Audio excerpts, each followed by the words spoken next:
السلام عليكم أصدقائي الأعزاء، ازي حضراتكم؟ عاملين ايه؟ يا رب تكونوا بخير وصحة وسعادة. أيامنا كلها احتفالات بمناسبات جميلة، لكن فينا كتير ما يعرفش المناسبة ايه أساسها. بنحتفل بالمناسبة، ولكن ما بنعرفش ايه الأساس، ومحدش بيحاول يدور، ومحدش بيحاول يسأل ويطلع ويقرأ، مع ان القراءة بتوفر على الإنسان حاجات كتير، بيعلم نفسه بنفسه وبيثقف نفسه بنفسه، وبيعرف حاجات ممكن تكون متدارية عليه. ما فيش مانع اقرا في جورنان، اقرا في مجله، اقرا في كتاب، المهم ان تفكيري ما يتوقفش عند شيء معين وحاجه ثابته، لا احاول اطور من نفسي بصفه مستمره. المناسبه اللي داخله علينا بكره ان شاء الله 25 يناير، النهارده الاربع 24 يناير، بكره 25 يناير، عيد الشرطه. وفينا كتير قوي، 80% النهارده من الجيل الجديد ما يعرفش يعني ايه عيد الشرطه وايه اللي حصل في عيد الشرطه، علشان بيتم الاحتفال بيه. عيد الشرطه وباختصار شديد، لان لو اتكلمنا فيه وبالتفصيل هنتكلم ممكن في حوالي يعني 5 6 فيديوهات، وكل فيديو مدته نص ساعه، يعني ما نخلصش قبل 3 4 ساعات من دلوقتي. ولكن احنا هناخد نقط معينه اللي بيها ان وصلنا لعيد الشرطه وليه تم الاحتفال بيه. وعلى فكره هو تم الاحتفال بعيد الشرطه في عهد الرئيس الراحل محمد حسني مبارك رحمه الله عليه، كان اول مره يحتفل بيه او يديه اجازه. هو طبعا الاحتفال كان موجود، ولكن تم اصدار الاجازه الرسميه يوم 25 يناير، كان عام 91 على ما اظن 1991، في عهد الرئيس الاسبق رحمه الله عليه محمد حسني مبارك.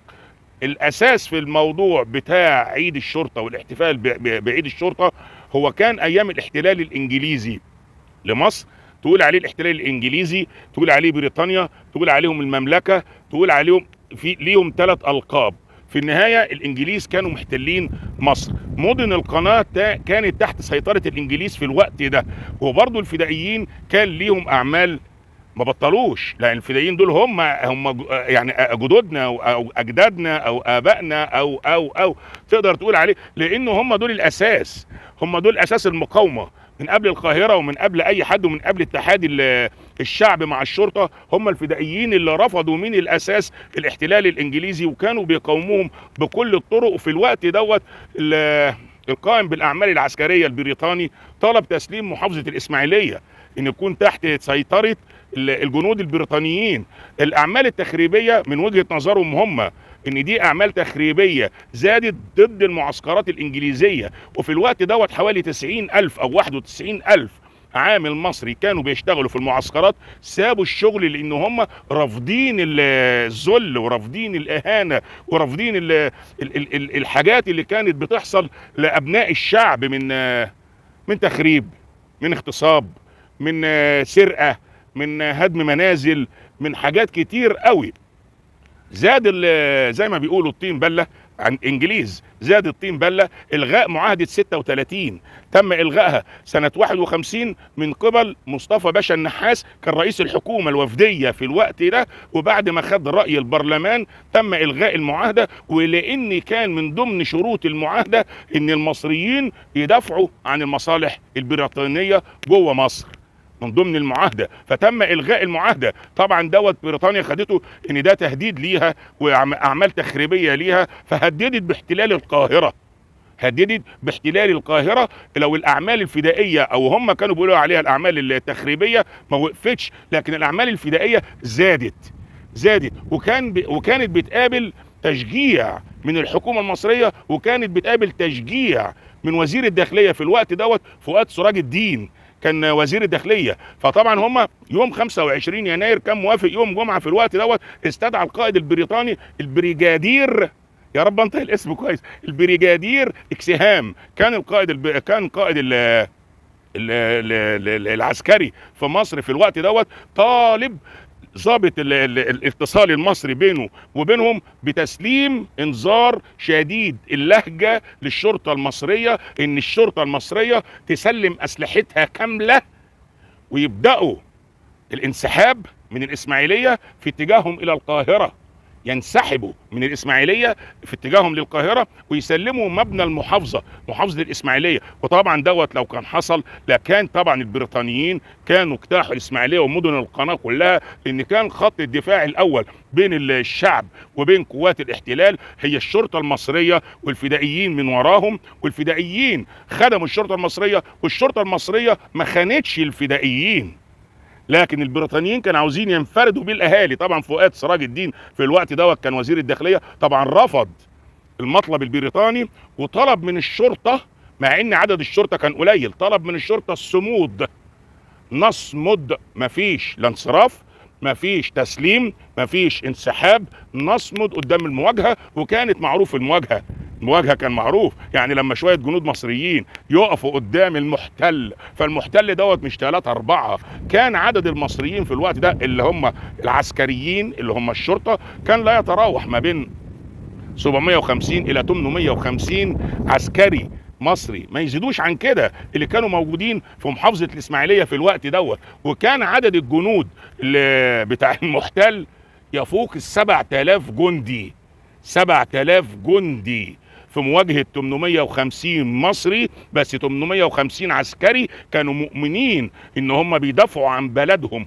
مؤمنين ان هم بيدافعوا عن شرفهم، مؤمنين ان هم بيدافعوا عن الوطن، عن الحريم، عن الاطفال، عن الرجال، عن حاجات كتير قوي. ولذلك هو كان جوه كل واحد فيهم جيش جرار، مش مجرد انا فرد انا واقف بس انا حاسس ان انا جوايا جيش كامل من الجيش المصري. ولذلك هم وقفوا وصمدوا، بس سقط منهم حوالي 50 شهيد وسقط منهم جرحى كتير. طبعا هم لما وقعوا ولما استشهدوا ولما الناس اصيبت، طبعا الاحتلال راح ضارب المنازل وضرب البيوت وضرب السكنات ودمر منازل كتير وحرق منازل كتير وسرق كتير واغتصب كتير وبلاويهم كانت كتير. طبعا الكلام ده كله كانت الشرارة الأولى اللي وصلت للقاهرة. هنا الطلبة بتوع الجامعة ما سكتوش، لأن كان يوم 25 يناير كان موافق يوم الجمعة، يوم السبت الطلبة خرجت في مظاهرات عارمة، ودي كانت الشرارة الأولى لخروج المظاهرات ضد المحتل الأجنبي لما خرجوا يوم السبت 26.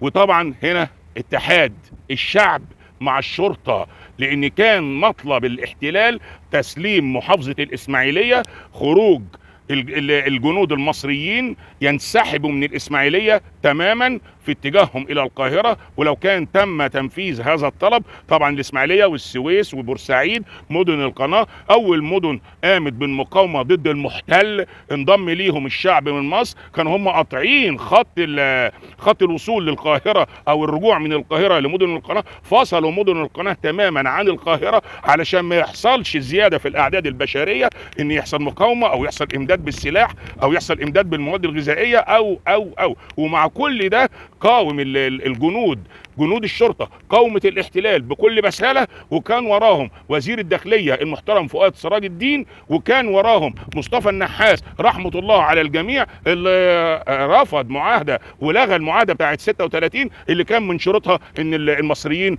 يدافعوا عن المصالح البريطانية جوه الأراضي المصرية. فرحمة الله على شهداء الشرطة، رحمة الله على الشهداء الشرفاء، رحمة الله على كل الشهداء اللي دافعوا عن أرض الوطن، رحمة الله على الجميع اللي وصلونا العام 2023 واقفين لابسين هدومنا، بناكل أحلى أكل وبنلبس أحلى لبس ولينا الشرف ولينا حريمنا اللي محدش بيقرب منهم. لكن علشان نوصل للمرحلة اللي احنا فيها دي، اللي الدنيا كلها النهاردة كتير قوي بيحاربوا الرئيس عبد الفتاح السيسي، مش عاوزين مصر تكون من ال10 دول الاوائل، ودي هيكون لنا كلام فيها مرة تانية، ان مصر مصنفة من ال10 دول الاوائل في التنمية بشهادة صندوق النقد الدولي، اللي مصر تخطت الصين، مصر رقم 4 والصين رقم 5، ويجي بعدينا تركيا ويجي بعدينا الدول الباقية. مش عاوزين دولة افريقية يا جماعة تدخل التصنيف العالمي، لان اول مرة في الدنيا ان دولة افريقية، كان دايما التصنيف ما بين اوروبا واسيا، كان مفيش دولة افريقية. فطبعا مصر النهارده داخله التصنيف العالمي رقم 4 في التنميه، رغم الاقتصاد ورغم الاسعار، وقولوا زي ما انتم عايزين تقولوا، لكن التنميه في مصر ما زالت مستمره. فطبعا ألف من عاوز يسقط مصر وألف مليون من عاوز يسقط الرئيس عبد الفتاح السيسي، وإن شاء الله مصر إلى الأمام واللي جاي أفضل. وتحية عسكرية من قلبي لكل شهداء الوطن اللي كانوا بيدافعوا عن أرض الوطن. بلادي بلادي بلادي لك حبي وفؤادي، مصر يا أم البلاد، أنت بيتي والمراد، وعلى كل العباد كملي من حياتي. بلادي بلادي بلادي لك حبي وفؤادي، مصر أنت أغلى غر، فك بين الدهر غر، يا بلادي عيش حر واسلمي رغم الأعادي.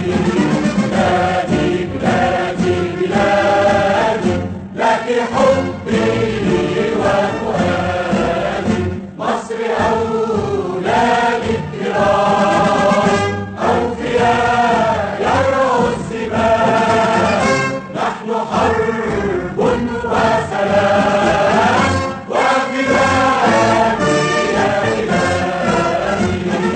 بلادي بلادي بلادي لك حبي وفؤادي. شكرا جزيلا لحضراتكم، وكل سنة وحضراتكم جميعا بألف خير وصحة وسعادة، مع وجود شرطة محترمة، مع وجود جيش محترم، مع وجود مؤسسات محترمة، مع وجود رئيس محترم. السلام عليكم.